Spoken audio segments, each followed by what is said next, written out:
एक समय की बात है। गिरजापुर नाम के एक गांव में एक बहुत ही गरीब परिवार रहता था। उस परिवार में रघु, उसकी पत्नी मधु और उसके 2 बच्चे पप्पू और पिंकी रहते थे। रघु हाथ रिक्शा चलाता था और अपने परिवार को पाल रहा था। बड़ी मुश्किल से रघु के घर का खर्चा चल पाता था।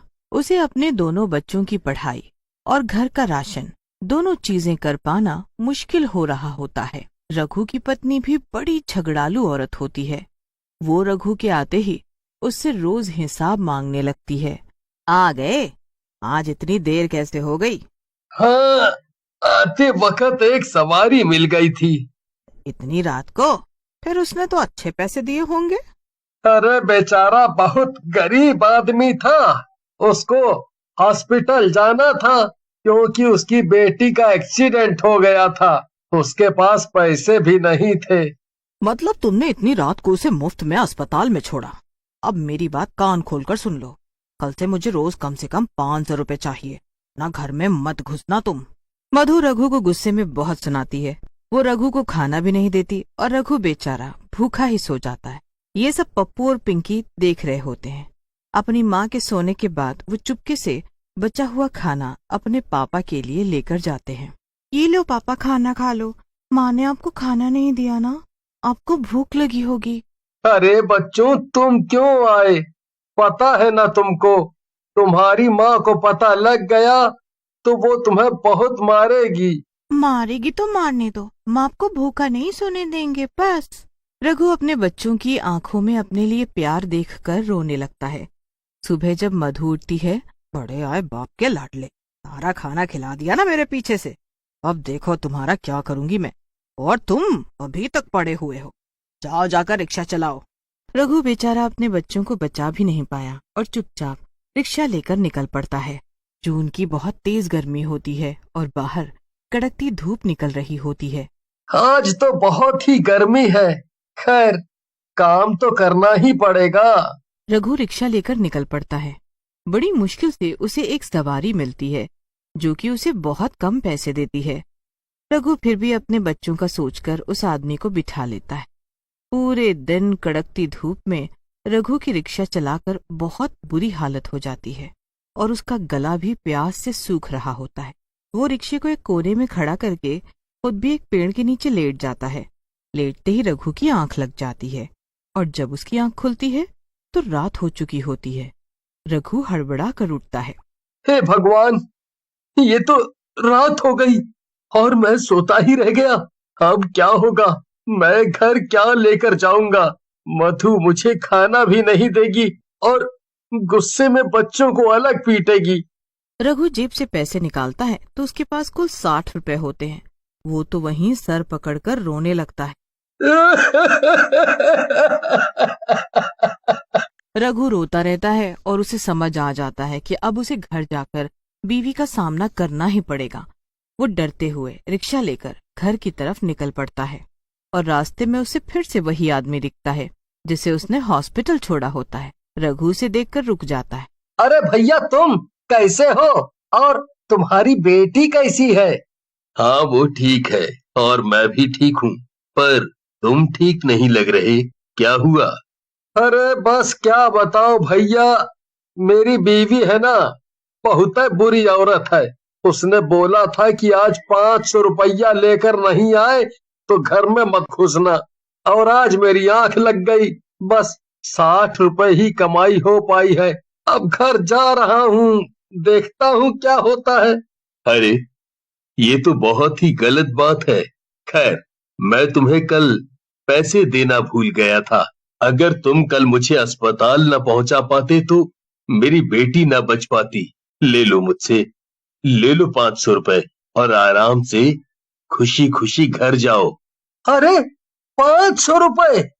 ये तो बहुत ज्यादा है। आपके ज्यादा से ज्यादा 100 रुपए ही बनते हैं। अरे, ये तुम रख लो बस। हाँ, इसके बदले तुम मेरी एक मदद कर सकते हो। अगर तुम चाहो तो बस रात को ये रिक्शा मुझे दे सकते हो तो। दरअसल मेरे घर में भी बस मेरी बेटी और मैं हैं और रात के लिए काम ढूंढ रहा था। रघु उस आदमी को अपना रिक्शा दे घर पर जैसे ही वो अपनी पत्नी के हाथ में 560 रुपए देता है, वो तो खुशी से पागल ही हो जाती है। अरे वाह, तुमने तो कमाल ही कर दिया। आओ आओ, जल्दी से हाथ मुंह धोकर बैठ जाओ, मैं गर्मा गर्म खाना लगाती हूँ तुम्हारे लिए। दूसरी तरफ वो आदमी जिसके पास रघु का रिक्शा होता है, वो एक भूत में बदल जाता है। मैंने तो कभी सोचा भी नहीं था कि मुझे कभी ये सब काम भी करना पड़ेगा। खैर कोई बात नहीं, उस आदमी ने मेरी इतनी मदद की थी तो मेरा फर्ज भी तो बनता है कि अब मैं उसकी मदद करूं। भूत बहुत सोचता है और फिर उसे ध्यान आता है कि पास ही में रेलवे स्टेशन है और वहां उसे काफी सवारी मिल जाएगी। भूत अपना रिक्शा लेकर रेलवे स्टेशन की ओर चल पड़ता है और वहीं बाहर अपना रिक्शा लेकर खड़ा हो जाता है। थोड़ी देर बाद वहां एक सवारी आती है। वो सवारी हर किसी के पास जा रही होती है, पर हर कोई रात की वजह से उससे डबल पैसे मांग रहा होता है। आखिर में वो भूत उस सवारी को आवाज देता है। सवारी को अंधेरे की वजह से भूत की शक्ल नहीं दिखाई देती और वो जल्दी से रिक्शे में बैठ जाती है। भूत रिक्शा लेकर ऐसी स्पीड में निकलता है कि बाकी रिक्शे वाले उसे बस देखते ही रह जाते हैं। भूत 5-10 मिनट में सवारी को घर पहुंचा देता है। उसके बाद जब सवारी रिक्शे से उतारकर रिक्शे वाले को पैसे देने लगती है तो भूत अपना मुंह कपड़े से ढक लेता है। सवारी भूत को पैसे देकर अपने घर में चली जाती है। उसके बाद भूत कपड़ा हटाकर फिर से रेलवे स्टेशन की ओर निकल पड़ता है। उस रात वो हाथ रिक्शा वाला भूत एक के बाद एक सवारी लिए चले जा रहा होता है और पूरी रात में वो कम से कम 20 सवारी को घर पहुंचाता है। रिक्शा चलाते चलाते अब सुबह के करीब 4 बजने को आ जाते हैं और उसे अमरूद के पेड़ से ले जाकर बांध देता है। सुबह जब रघु उठता है तो उसे अपना रिक्शा वहीं मिलता है। वो अपना रिक्शा लेकर निकल पड़ता है, पर वहीं धूप के कारण उसकी 100-150 से ज्यादा की कमाई हो ही नहीं पाती थी। रघु फिर से परेशान होकर घर जाने लगता है कि तभी उसे वही आदमी मिलता है। अरे भैया, तुम कल रात को सवारी मिली कि नहीं?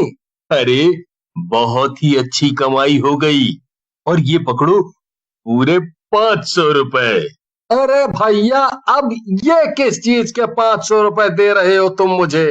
पूरी रात रिक्शा इस्तेमाल करने के, समझ लो रिक्शे का एक रात का किराया है। रघु उस आदमी से पैसे ले लेता है और बदले में उसे फिर से एक रात के लिए रिक्शा दे देता है। रघु उस रात बच्चों के लिए ढेर सारा सामान और अपनी बीवी के लिए गजरे ले जाता है। इधर वो आदमी भूत में बदल जाता है और फिर से रेलवे स्टेशन पहुंचकर सवारी पर सवारी लेकर पूरी रात खूब पैसे कमाता है। अब हर रोज यही सिलसिला चलता रहता है। सब इतना अच्छा चल रहा होता है, पर एक रात पिंकी की तबीयत बहुत ज्यादा बिगड़ जाती है। वो बुखार में तप रही होती है। रघु जल्दी से अपना रिक्शा लेने रेलवे स्टेशन की तरफ निकलता है, पर उसे रास्ते में ही अपना रिक्शा दिख जाता है।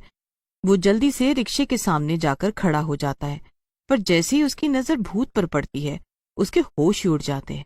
रघु के मुंह से आवाज ही नहीं निकलती, पर तभी भूत बोल पड़ता है। अरे तुम डरो मत, मैं वही हूँ जिसे तुम रोज रिक्शा देते हो। और ये बताओ कि तुम इतनी रात में कहाँ भागे चले जा रहे थे? वो मेरी बेटी पिंकी बुखार से तड़प रही है और उसे अस्पताल लेकर जाना है। अस्पताल यहाँ से बहुत दूर है, उसकी हालत बहुत खराब है। अच्छा, ऐसा है तो तुम जल्दी रिक्शा में बैठो और मैं रिक्शा चलाता हूँ। और फिर सब पिंकी को अस्पताल लेकर जाते हैं। पिंकी समय पर अस्पताल पहुंच जाती है और डॉक्टर उसे वक्त रहते दवाई और इंजेक्शन दे देते हैं। देखो भाई, उस रात जब तुमने मुझे अस्पताल छोड़ा था और मैंने कहा था मेरी बेटी अस्पताल में भर्ती है, उस रात मुझे अपनी बेटी के पास पहुंचना था, पर कोई भी मुझे अस्पताल नहीं छोड़ रहा था। मैं जल्दी पहुंचने के चक्कर में एक ट्रक के नीचे आकर मर गया। मैं मर चुका था, पर पता नहीं, बस तुम ही मुझे देख पाए और तुमने मुझे अस्पताल छोड़ा।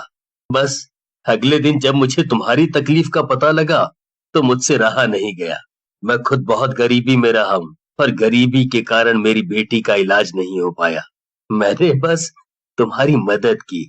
ये सुनकर मधु और रघु की आंखों में आंसू आ जाते हैं। मुझे माफ कर दो जी, मैंने आपके ऊपर पैसे कमाने का दबाव डाला। अब से मैं ऐसा नहीं करूंगी और खुद भी कुछ काम करके आपकी मदद करूंगी। मुझे माफ कर दीजिए।